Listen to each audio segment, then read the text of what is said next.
ಶಿವಶಂಕರಪ್ಪನವರು B Y Raghavendra ಅವರನ್ನು ಗೆಲ್ಲಿಸಿ ಎಂದಾಗ ಕಾಂಗ್ರೆಸ್ ಶಿಸ್ತು ಸಮಿತಿ ಸತ್ತೋಗಿತ್ತ ಎಂದು ಶಾಸಕ ಬಿಪಿ ಹರೀಶ್ ಹೇಳಿದರು. ಸುದ್ದಿಗೋಷ್ಠಿಯಲ್ಲಿ ಮಾತನಾಡಿದ ಅವರು, ನಮ್ಮ ದೇಶದಲ್ಲಿ ಯಾವುದೇ ರಾಜಕೀಯ ಪಕ್ಷ ಇರಬಹುದು, ಅದರಲ್ಲಿರುವ ದೊಣ್ಣೆ ನಾಯಕರಿಗೆ ಇದು ಅನ್ವಯ ಆಗುವುದಿಲ್ಲ.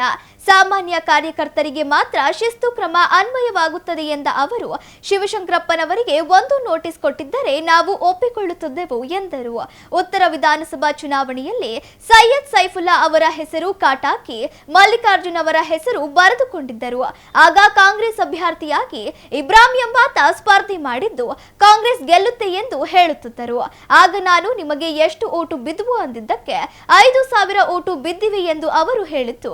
ಮಲ್ಲಿಕಾರ್ಜುನ್ ಅವರ ಬೂತ್ನಲ್ಲಿ ಎಷ್ಟು ಬಿದ್ದಿದ್ದವು ಎಂದು ಕೇಳಿದ್ದಕ್ಕೆ 2-3 ಅಂದಿದ್ರು. ಅಂದರೆ ಅವರ ಮನೆಯಲ್ಲಿ ಕಾಂಗ್ರೆಸ್ಗೆ ವೋಟ್ ಹಾಕಿದ್ದಿಲ್ಲ ಎಂದರು.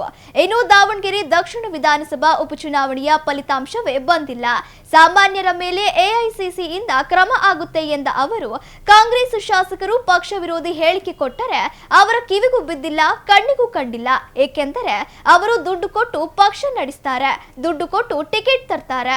ಹಾಗಾಗಿ ದುಡ್ಡು ಕೊಟ್ಟು ಪಕ್ಷ ನಡೆಸುವವರಿಗೆ ಶಿಸ್ತು ಕ್ರಮ ಇಲ್ಲ ಎಂದರು.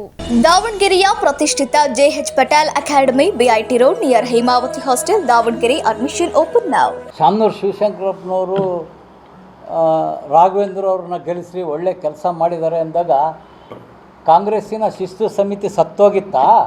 ನನ್ನ ದೃಷ್ಟಿಯಲ್ಲಿ ನಮ್ಮ ದೇಶದ ರಾಜಕೀಯ ಪಕ್ಷಗಳ, ಯಾವುದೇ ರಾಜಕೀಯ ಪಕ್ಷ ಇರ್ಬೋದು, ಅದರಲ್ಲಿರ್ತಕ್ಕಂಥ ದೊಣ್ಣೆ ನಾಯಕರಿಗೆ ಶಿಸ್ತು ಸಮಿತಿ ಅನ್ವಯಿಸೋದೇ ಇಲ್ಲ. ಶಿಸ್ತು ಸಮಿತಿ ನಮ್ಮಂಥ ಸಾಮಾನ್ಯ ಕಾರ್ಯಕರ್ತರಿಗೆ, ಎಲ್ಲ ಪಕ್ಷದ್ದು.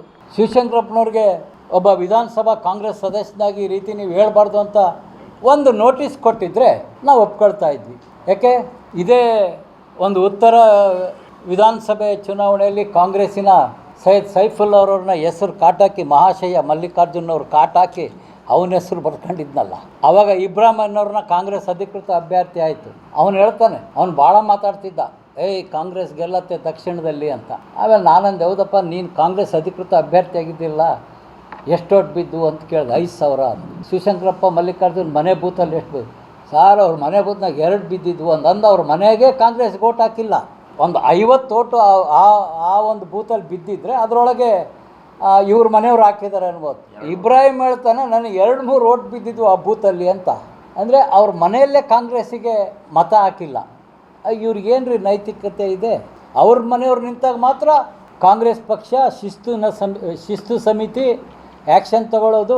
ನೋಡ್ರಿ, ಇನ್ನೂ ಫಲಿತಾಂಶನೇ ಬಂದಿಲ್ಲ, ಆಗಲೇ AICC ಮೂಲಕ ಶಿಸ್ತು ಕ್ರಮ ಆಗುತ್ತೆ ಸಾಮಾನ್ಯರ ಮೇಲೆ.